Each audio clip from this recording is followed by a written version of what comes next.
এই পূজাত মিলি যেদিন সাথে নিয়ে গেছি মূর্তির 4টা দিন আছে বেঁধে সরে তো কাবা ঘরের ভিতরে 360টা মূর্তির ভিতরে যেই মূর্তিটা সবচেয়ে বড় ওই মূর্তির নাম হলো হাবল। ওই হাবল মূর্তি কাবা ঘরের ভিতর থেকে আওয়াজ দিতে লাগলো, আলা ওয়াকাদ ওয়ালাদান নবী আখিরু জামান। জোরে বলেন সুবহানাল্লাহ। তারা বলতে লাগলো, ওই মূর্তি আওয়াজ দিতে লাগলো, সাবধান সাবধান। মূর্তি বলতে লাগলো, সাবধান, শেষ নবী হযরত মুহাম্মদ সাল্লাল্লাহু আলাইহি ওয়াসাল্লামের জন্ম হয়েছে। পুরো পৃথিবীর মানুষ তথা পুরো পৃথিবীর শয়তান তোমরা সাবধান হয়ে যাও বলতেছেন মূর্তি। আল্লাহু আকবার কবীরা। এরপর আবার বলতে লাগলেন, ওয়ানাওয়ারা নূরু ইলাল মাশরিকি ওয়াল মাগরিব। তার আলো ওয়ানাওয়ারা নূরু ইলাল মাশরিকি ওয়াল মাগরিব, তার আলো পূর্ব থেকে পশ্চিম পর্যন্ত বিস্তার লাভ করেছে। কি মানে, নবী যখন জন্মগ্রহণ করেছেন পূর্ব থেকে পশ্চিম, মাশরিক থেকে মাগরিব পুরোটা আমার নবীর নূরে আলোকিত হয়ে গেছে। মূর্তি মাতি জানে, মূর্তি যদি মাতি জানতো ইতারা যে এই পূজাত মিলি যেদিন সাথে নিয়ে গেছি মূর্তির 4টা দিন আছে বেঁধে সরে তো মূর্তি যদি মাতি জানতো। আর আন নবীর রাসালাতের সাক্ষী দিতে হয় মূর্তি, আমার নবীর রাসালাতের সাক্ষী দিচ্ছে কে?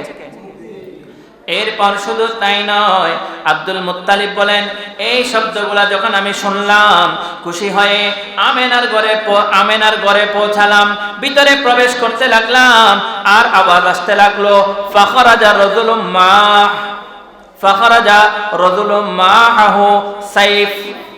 অর্থাৎ হঠাৎ এক ব্যক্তি তরবারি নিয়ে প্রকাশ পেল আর বলতে লাগলেন, যতক্ষণ পর্যন্ত সমস্ত ফেরেশতারা প্রিয় নবী সাল্লাল্লাহু আলাইহি ওয়াসাল্লামের জিয়ারত শেষ করবে না ততক্ষণ পর্যন্ত কেউ ভিতরে প্রবেশ করতে পারবে না। জোরে বলেন সুবহানাল্লাহ। চিন্তা করুন, নবী যখন দুনিয়ার জমিনে তশরিফ আনলেন, সমস্ত ফেরেশতারা আমার নবীর জিয়ারত করতে আসলেন। আর একজন ফেরেশতা তলোয়ার নিয়ে আম্মাজান আমেনার ঘরের দরওয়াজার মধ্যে দাঁড়িয়ে রইলেন। আব্দুল মুত্তালিব যখন খুশি হয়ে নাতিকে দেখার জন্য ঘরের ভিতর প্রবেশ করতে চাইলেন, ওই তলোয়ারওয়ালা ফেরেশতা আব্দুল মুত্তালিবকে দৌড়াই নিয়ে গেলেন। বললেন, কেন? কয়, ততক্ষণ ভিতরে ঢোকা যাবে না যতক্ষণ আল্লাহ প্রদত্ত নূরানি ফেরেশতাগুলা আমার নবীর জিয়ারত শেষ করবে না ততক্ষণ পর্যন্ত তুমি আব্দুল মুত্তালিব আমেনার ঘরে ঢুকতে পারবে না।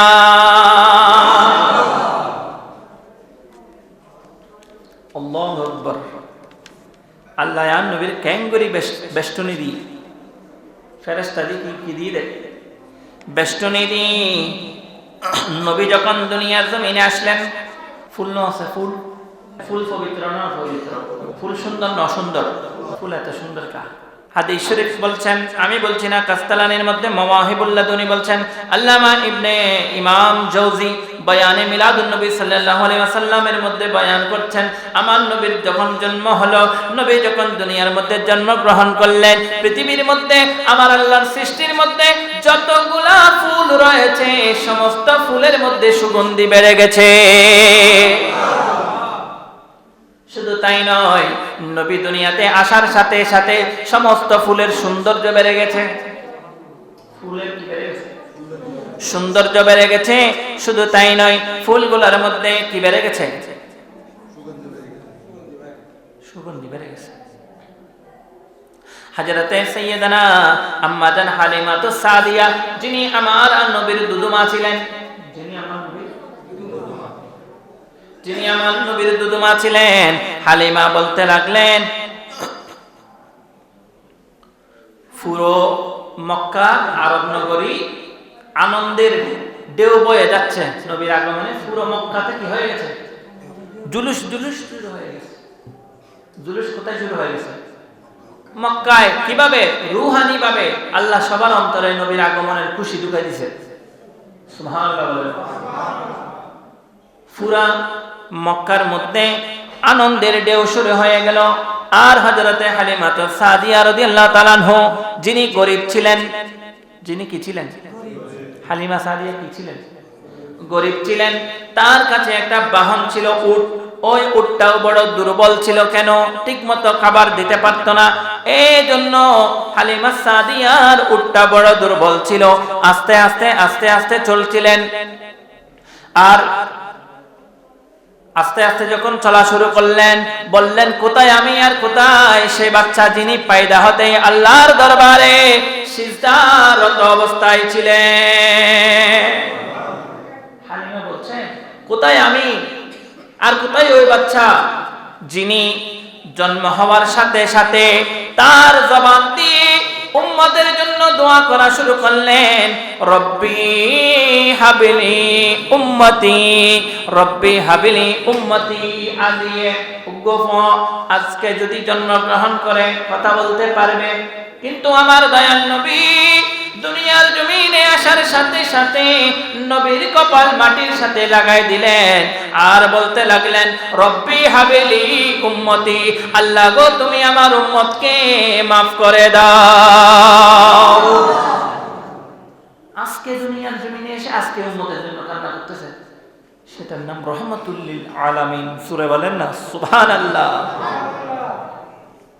হালিমা সাদিয়ার এই কথা শুনে আমার আল্লাহ খুশি হয়ে গেলেন। হালিমার এই কথা শুনে আল্লাহ খুশি হয়ে গেলেন। হাদিস শরীফে আসছে, হালিমার কথা শুনে আল্লাহ হেসে উঠলেন। আল্লাহ হেসে উঠলেন আর বলতে লাগলেন, রহমত ও বরকতের হালিমা, রহমত আর বরকতের খজিনা তোমার হাতে আমি আল্লাহ পাঠাবো। সুবহানাল্লাহ। ইমানি ও হালিমা, যে রহমতুল লিল আলামিনের আগমনে তুমি খুশি হয়েছো, আর তুমি খুশি হওয়াতে আমি আল্লাহ খুশি হয়েছি। আর ওই রহমতের খজিনা, ওই রহমতের মালিককে আমি আল্লাহ তুমি হালিমা আর ঘরে পাঠিয়ে দেব। তুমি চিন্তা করিও না, তুমি কি পাবে। শুধু তাই নয়, তুমি আমার নবীর মিলাদুন নবীতে খুশি হয়েছো, এই জন্য দিন এবং দুনিয়ার সম্পদ সবকিছু আমি আল্লাহ তুমি হালিমার হাতে তুলে দিব। আর দুধ পান করান ওই রহমতুল লিল আলামিনকে, এই রহমতের খজিনাকে দুধ পান করানোর সৌভাগ্য তুমি মাত্র হালিমার হবে।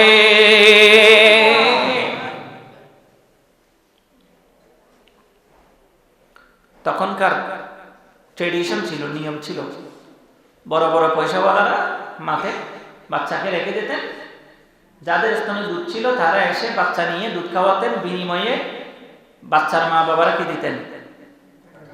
টাকা দিতেন। তখন যারা টাকাওয়ালা পয়সাওয়ালার ছেলেকে দুধ খাওয়াতে পারত, তারা অহংকার করে করে হালিমাকে বলতে লাগলো, ও হালিমা, আজকে অমুক এলাকার বড় ধনী ঘরের ছেলেকে আমি দুধ পান করাতে নিয়েছি, সে আমাকে অনেক বেশি টাকা দিবে। অনেক বেশি কি দিবে? টাকা দিবে। তারা অহংকার করতে লাগলো। তখন অনেক টাকা পাওয়া যাবে এই সব বাচ্চাদের সামনে। আব্দুল্লাহর ছেলে, আব্দুল্লাহর বাবা, আব্দুল্লাহ নাই, মোহাম্মদের কি নাই, বাবা নাই, একটা এতিম সন্তান, ওনাকে কে নিবে?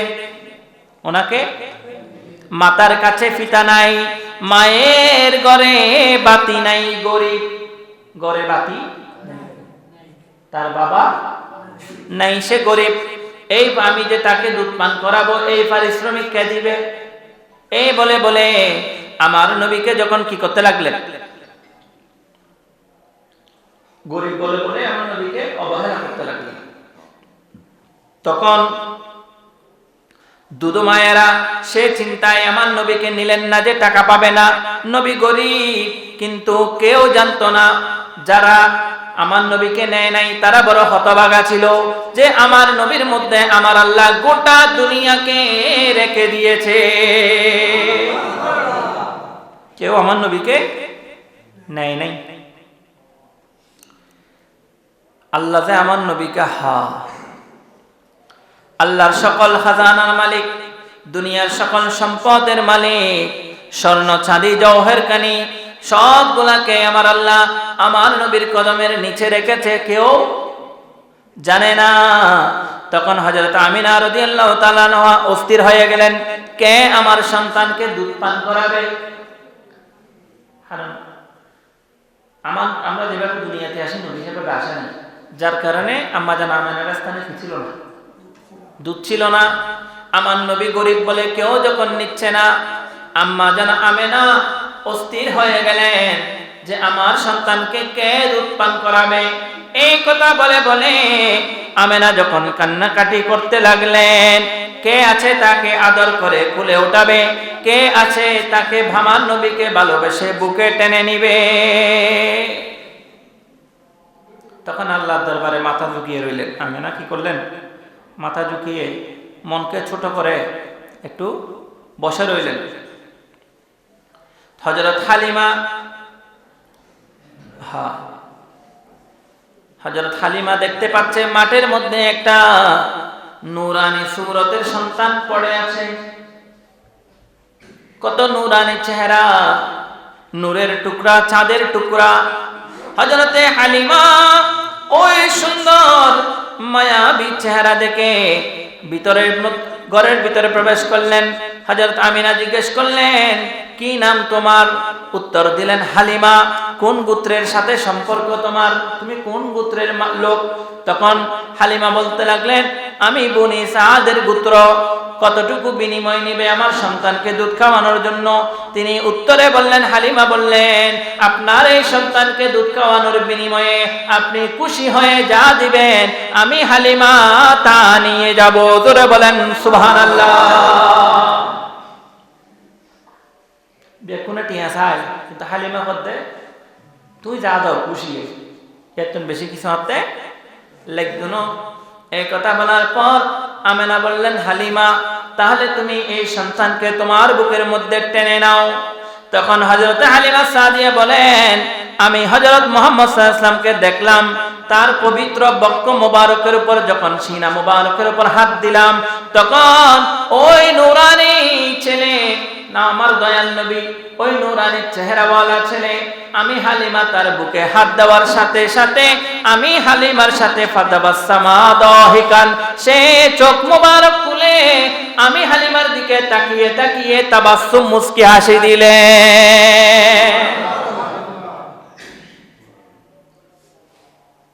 ফাতাবাসসামা দাহিকাতান, চোখ খুলে আমার দিকে তাকালেন। এরপর বললেন, ফাফাতাহা আইনুহু ইয়ানজুরু ইলাইয়া, আর আমি হালিমা ওই সন্তানকে মহাব্বত করে, কি করে? মহাব্বত করে তার কপালের মধ্যে একটা চুমু খেলাম। ফাকাব্বালতুহু বাইনা আইনাইহি, হযরত হালিমা সাদিয়া রাদিয়াল্লাহু তাআলা আনহা আল্লাহর প্যারা মাহবুব রাসূল সাল্লাল্লাহু আলাইহি ওয়াসাল্লামকে যখন কুলে তুলে নিলেন, যখন সব দিকে আওয়াজ আসতে লাগলো, হালিমা ও হালিমা, কে তোমার কুলে তুমি জানো? বুকের সাথে লাগালেন, হালিমা বুকের সাথে লাগালেন, নিজের দুর্বল গাদার উপর বসালেন। জোরে বলেন সুবহানাল্লাহ। বুকের সাথে লাগিয়ে গাদার উপর বসালেন, উঠলেন। উঠার পর আমার ওই এতক্ষণ গাদাটা কি ছিল? দুর্বল ছিল।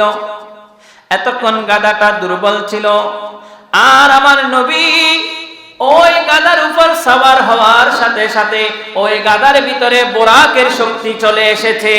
জোরে বলেন সুবহানাল্লাহ। গাদাটা আর কি নেই, গাদা আর কি নেই, দুর্বল নেই। আমার দয়াল নবী যখন ওই গাদার উপর সওয়ার হলেন, প্রথমে চলতে পারতো না, আর এখন থামছেই না, শুধু চলতে আছে। জোরে বলেন না সুবহানাল্লাহ। আহা, দুর্বল গাদা এখন আর দুর্বল নেই, হাঁটতে আছে। আগে হাঁটতে পারতো না, এখন দৌড় হচ্ছে আর থামছে না। তখন হালিমা দুনো জাহানের রহমত বরকত সবগুলা পেয়ে গেলেন। হালিমার অবস্থা আর গরিব নাই, হালিমা আর গরিব নাই। হালিমা কি হয়ে গেলেন? ধনী হয়ে গেলেন। হালিমার সব কষ্ট দূর হয়ে গেল। ছোট্ট কুটিরের মধ্যে আমার আল্লাহ আমার নবীর রহমত দিয়ে, নূর দিয়ে হালিমার ঘরকে পরিপূর্ণ করে দিলেন। জোরে বলেন সুবহানাল্লাহ। খানা দিন না পেলে গরু দুধ দেয় না, খানা দিন না পেলে গরু দুধ দেয় না, দে তো 1 কেজির জায়গা 1 ছাড়া ঠিক না বেটি? হালিমার ঘরের মধ্যে ছাগল ছিলেন যেগুলা দুধ দিতে পারত না, তেমন দুধ দিতে পারত না। আর আমার নবী হালিমার ঘরে প্রবেশ করার সাথে সাথে হালিমার ঘরের গাভী, হালিমার ঘরের ছাগল সবাই নিজে নিজে দুধ দেওয়া শুরু করলেন। হালিমা বলেন, নবীকে আমি আমার ঘরে আনার আগে এই বকরিগুলা যে দুধ দিত সেগুলা আমি হালিমা খাওয়ার জন্য যথেষ্ট ছিল না, আর আমার পরিবার এখন খাওয়ার পরেও আমি এই দুধগুলা বাজারে বিক্রি করে আমার পরিবারে উচ্চ বিলাসিতা শুরু হয়ে গেল। আল্লাহু আকবার। হালিমা বলতেছে আসলে কত মহব্বতের কথা। হালিমা যখন রাত্রিবেলা আমার নবীকে দুধ পান করাতেন, কি পান করাতেন? দুধ পান করাতেন। হালিমা সাদিয়া বলেন, আমার ঘরটা তখন লাইটের আলোর মতো নূরানি হয়ে যেত। নবী যেদিন এসেছে সেদিন থেকে আমার ঘরে আর অন্ধকার নাই। নবী যখন আমার থেকে দুধ পান করতেন তখন ঘরটা কি থাকতেন? আলোকিত থাকতেন। একদিন পাশের বাসা থেকে একজন মহিলা এসে বললেন, এখানে হাদিস শরীফে লিখছেন এই কথাগুলা, হযরতে আল্লামা মুহাদ্দিস জাওজি রাদিয়াল্লাহু তাআলা আনহু বললেন, হালিমাতুস সাদিয়া বর্ণনা করছেন, ইযা আরদাতুহু ফিল মানজিলি ইস্তাগনি আনিল মিসবাহ, যখন আমি আমার দয়াল নবীকে রহমাতুল লিল আলামিনকে রাত্রিবেলা দুধ পান করাতাম, আমার অন্ধকার ঘরে বাতির প্রয়োজন হতো না। হালিমা বলছে, আমার অন্ধকার ঘরে লাইটের প্রয়োজন হতো না। একদিন হালিমার ঘরের পাশে প্রতিবেশী উম্মে খুওয়ালিদ সাদিয়া, ওই মহিলার নাম উম্মে খুওয়ালিদ সাদিয়া, তিনি হালিমার কাছে এসে জিজ্ঞেস করলেন, ও হালিমা, তুমি কি তোমার ঘরের আলোকিত যে লাইট আছে, বাল্ব আছে, ওই বাল্বটা, ওই লাইটটা কি তুমি প্রতিদিন রাতে জ্বালিয়ে রাখো? তুমি কি প্রতিদিন রাতে তোমার ঘরের লাইট জ্বালিয়ে রাখো? পাশের একজন মহিলা হালিমা সাদিয়াকে জিজ্ঞেস করলেন, তুমি কি প্রতিদিন তোমার ঘরের লাইট জ্বালিয়ে রাখো? তখন হালিমা সাদিয়া রাদিয়াল্লাহু তাআলা আনহা উত্তর দিলেন, সারা রাত, ওই মহিলা হালিমাকে বলতেছে, সারা রাত তোমার ঘর আলোকিত হয়ে থাকে কেন? তুমি কি লাইট জ্বালিয়ে রাখো? তখন হালিমাতুস সাদিয়া উত্তর দিলেন, লা ওয়াল্লাহি লা আওকাদ নারান ওয়ালাকিন্নাহু নূরান মুহাম্মদ সাল্লাল্লাহু আলাইহি ওয়াসাল্লাম। জোরে বলেন সুবহানাল্লাহ। হালিমা সাদিয়া বলছেন, লা ওয়াল্লাহি, আমি আল্লাহর শপথ করে বলছি, আমি আমার ঘরে লাইট জ্বালিয়ে রাখি না। এই আলো সেই আলো নয়, এই আলো লাইটের আলো নয়, এই আলো হলো নবী মুহাম্মদ সাল্লাল্লাহু আলাইহি ওয়াসাল্লামের নূর মুবারক থেকে বের হয়। এই আলো সেই আলো নয়, লাইটের আলো নয়, এই আলো নবীর আলো। সুবহানাল্লাহ। এই আলো রহমতের আলো। তাই নবীর ব্যাপারে কথা বলতে বড় হুঁশিয়ার। আম্মা জান আয়েশা সিদ্দিকা বলছেন, নবীর নূর কেমন জানেন? একদিন আমার ঘরে আমি আমার ঘরের কাপড় সেলাই করতেছিলাম সুই দিয়ে। কি দিয়ে? হঠাৎ করে কারেন্ট লাইট বন্ধ হয়ে গেছে, সুইটা আমার হাত থেকে, আমি সুইটা অন্ধকার ঘরের মধ্যে খুঁজে পাচ্ছি না। খোদা কি কসম, আম্মা জান আয়েশা বলছেন, ওই মুহূর্তে আমার দয়াল নবী আমি আয়েশার হুজরায় প্রবেশ করলেন। আর আমার নবী যখন আমি আয়েশার হুজরায় প্রবেশ করলেন, আমি আয়েশার হুজরাটা অটোমেটিক আলোকিত হয়ে গেছে। আর নবীর নূরের আলো থেকে আমি আমার সুইটা কি করলাম? খুঁজে বের করলাম। আম্মা জান আয়েশা বলছেন, আমার নবীর দাঁত মোবারক আছে না? কিয়ামত নবীর সামনের দাঁত মোবারকে একটু কি ছিল? ফাঁক ছিল, একটু দাঁত কি ছিল? পাক ছিল। আমার দয়াল নবী যখন তাবাসসুম মুস্কি হাসি দিতেন, আমি আয়েশা দেখেছি আমার নবীর দাঁত মোবারকের ফাঁক থেকে নূর বের হতো। কি বের হতো? হযরত আব্দুল্লাহ বলতেছে, নবী যখন আমার কপালে ছিল, কোনো রাতে আমার কাছে লাইট লাগে নাই। রাতে যখন আমি ঘর থেকে বের হতাম, আমার কপাল থেকে একটা টর্চ লাইট আমাকে রাস্তা দেখাই দিতে। এটা আমাদের নবী, এটা আমাদের নবী। তাইলে আসেন, আমরা এখন কি পালন করতেছি? লাইলাতুল বরাত। লাইলাতুল বরাত কার জন্য? কয় যার অন্তরে নবীর নূর আছে তার জন্য লাইলাতুল বরাত। যার অন্তরে নবীর নূর আছে তার জন্য লাইলাতুল বরাত। যার অন্তরে নবীর নূর আছে তার জন্য লাইলাতুল বরাতের নামাজ। শুধু লাইলাতুল বরাতের নামাজ নয়, নবী ছাড়া কোনো নামাজই আল্লাহর দরবারে কবুল হয় না। নবী ছাড়া কোনো নামাজই আল্লাহর দরবারে কবুল হয় না। এই জন্য আজকের রাতে কমপক্ষে 300 বার, কমপক্ষে 300 বার আমার নবীর উপর দরুদ শরীফ পাঠ করবেন। আল্লাহুম্মা সাল্লি আলা সাইয়্যিদিনা মুহাম্মাদিন ওয়া আলা আলি সাইয়্যিদিনা মুহাম্মাদিন ওয়া বারিক ওয়াসাল্লিম। দরুদ শরীফ পাঠ করার সময় আপনার খেয়ালটা আমার নবীর দিকে রাখতে হবে। আপনার খেয়াল ছুটে যাওয়া যাবে না। নবীর খেয়াল ব্যতীত দরুদ শরীফ পড়া না জায়েজ। ইমাম আবু হানিফার ফতোয়া, ইমাম আবু হানিফার ফতোয়া। এজন্য খেয়ালটা নবীর দিকে রাখতে হবে। অজু অবস্থায়, অজু অবস্থায় আমার নবীর উপর দরুদ শরীফ পড়বেন কমপক্ষে 300 বার। ইস্তেগফার পড়বেন 300 বার। কি পড়বেন? ইস্তেগফার। আগে ইস্তেগফার পড়বেন 300 বার, তারপর আমার নবীর উপর দরুদ শরীফ পড়বেন কমপক্ষে 300 বার। বেশিতে আপনি যা করতে পারেন।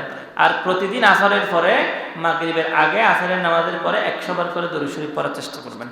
আল্লাহ আপনার কলব, আপনার চেহারা নূর করে দিবে। শুধু তাই নয়, আপনার ঘরের মধ্যে রিজিক দিয়ে ভরপুর করে দিবে। নবীর দরুদ শরীফের এই ফজিলত। তো বেশি বেশি আমার দয়াল নবীর উপর কি পড়তে হবে?